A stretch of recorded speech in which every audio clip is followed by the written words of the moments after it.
ये हम लोग पढ़ रहे हैं bank reconciliation statement, introduction to commerce, BCom first sem. Bank reconciliation statement, bank reconciliation statement क्यों बनाया जाता है, बैंक रिकॉन्सिलिएशन स्टेटमेंट बनाने का क्या उद्देश्य है। Bank reconciliation statement cash book और पासबुक को मिलाने के लिए बनाया जाता है। बैंक एक स्टेटमेंट देती है और उस स्टेटमेंट को पासबुक से मिलाया जाता है और मिला के हम लोग बैंक रिकॉन्सिलिएशन करते हैं, यानी कि अगर उसमें कुछ गलतियां होती है तो उस गलती को सुधार किया जाता है। बैंक रिकॉन्सिलिएशन स्टेटमेंट जो है वो ग्राहक के द्वारा बनाया जाता है, यानी कस्टमर के द्वारा बनाया जाता है। तो देखिए कि बैंक रिकॉन्सिलिएशन स्टेटमेंट को बनाने के लिए हमें क्या क्या फॉर्मूला है और उसे किस तरह से बनाया जाएगा। तो यहाँ पर हमने फॉर्मूला लिखा है और इधर क्वेश्चन लिखा है जिसे सॉल्व करके दिखाया जाएगा। तो पहले फॉर्मूला समझते हैं बैंक रिकॉन्सिलिएशन स्टेटमेंट में। इसमें एक कैश बुक होती है और एक पासबुक होती है। तो सबसे पहले हमें check issued but not presented for payment, अगर चेक इशूड किया गया है और बट नॉट प्रेजेंटेड पेमेंट के लिए प्रेजेंट नहीं हुआ है तो कैश बुक में प्लस करेंगे और पासबुक में माइनस करेंगे। फिर आता है चेक पेड, चेक डिपॉजिट या cheque sent into bank, cheque bank में भेजा गया है बट और कलेक्शन के लिए but not collected, cheque bank में सेंड किया गया है लेकिन वो अभी तक कलेक्ट नहीं हुआ है तो कैश बुक में माइनस करेंगे और पासबुक में प्लस करेंगे। फिर आता है हमारा interest allowed by the bank, तब कैश बुक में प्लस होगा पासबुक में माइनस होगा। Bank charge and commission charge by the bank, cash book में माइनस होगा और पासबुक में प्लस होगा। इंटरेस्ट ऑन ओवरड्राफ्ट हो चुका है तो कैश बुक में माइनस होगा और पासबुक में प्लस होगा। Direct payment into bank by customer, customer द्वारा डायरेक्ट अगर मनी बैंक में डिपॉजिट किया जाता है तो कैश बुक में प्लस होगा और पासबुक में माइनस होगा।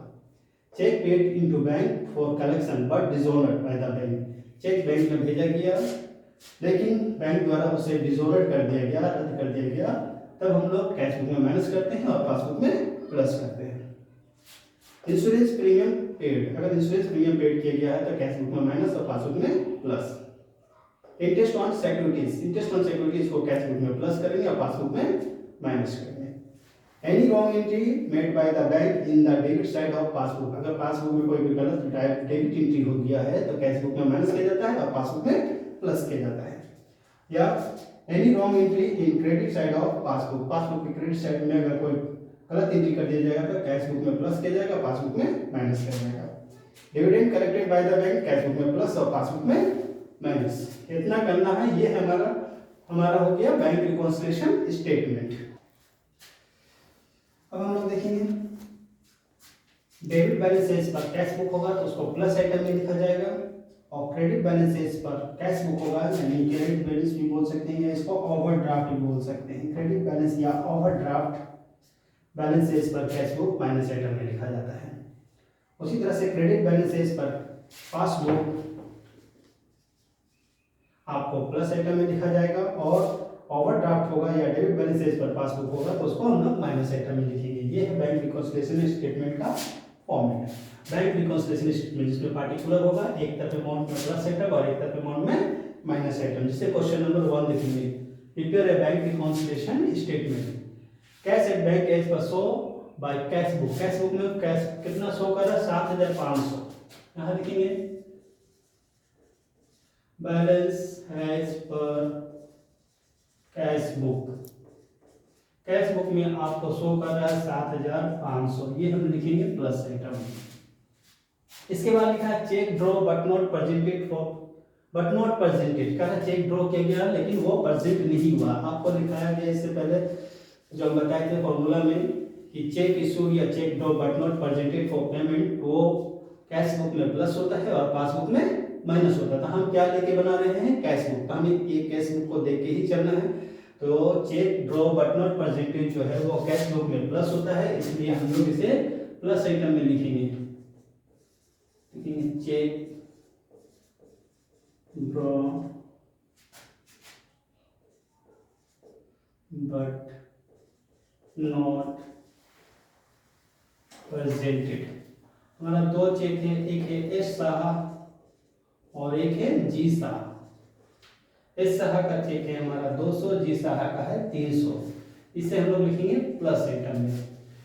हमने बनाया कैश बुक, कैश बुक को देख के बना रहे हैं। कैश बुक में चेक इशूड या cheque draw but not presented जो होता है कैश बुक में प्लस किया जाता है, तो कैश बुक में प्लस लिख करके प्लस आइटम में लिखेंगे।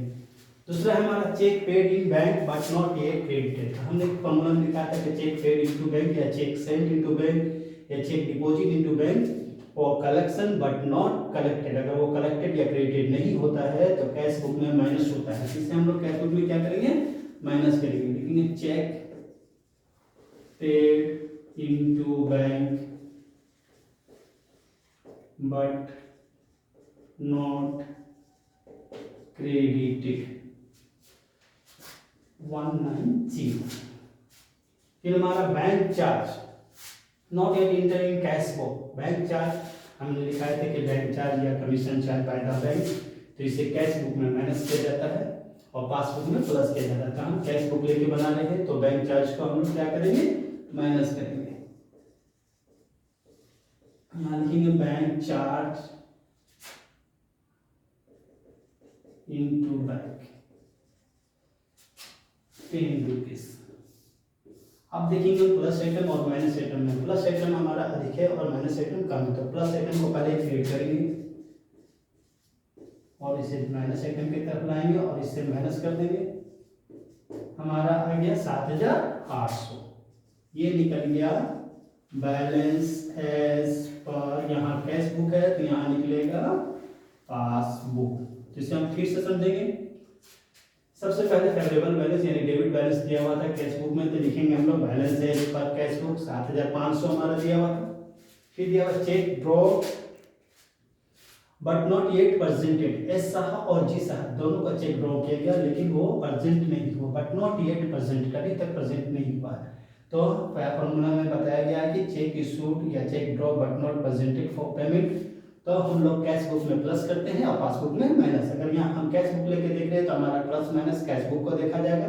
तो कैश बुक में क्या बोल रहा है, cheque draw but not presented, ये प्लस होगा इसलिए हम लोग दोनों को जोड़ करके प्लस कर दिया। उसके बाद आता है cheque paid into bank but not yet credited. Cheque paid किया गया लेकिन ये अभी तक क्रेडिट नहीं किया गया। तो cheque paid into bank but not yet credited जो है, या चेक डिपॉजिट इनटू बैंक या cheque send into bank but not yet credited, वो कैश बुक में माइनस होता है, इसलिए इसको हम लोग माइनस आइटम में लिखे। ये हमारा प्लस आइटम और इधर माइनस आइटम होता है। फिर तीसरा हमारा बैंक चार्ज। बैंक चार्ज की बैंक चार्ज हो या कमीशन चार्ज हो, इसे कैश बुक में माइनस किया जाता है और पासबुक में प्लस किया जाता है। तो माइनस करेंगे बैंक चार्ज इनटू बैंक 10। इसे फिर जोड़ के जिस तरफ अधिक है उधर जोड़ करके ला करके जो माइनस किया करके इस 8000 में ये दोनों जोड़ के घटा दिया, हमारा आया 7800। ये निकल गया। जैसे यहाँ कैश बुक देगा तो हमारे यहाँ पासबुक निकलेगा। तो ये बैलेंस एज पर पासबुक निकला। ठीक है।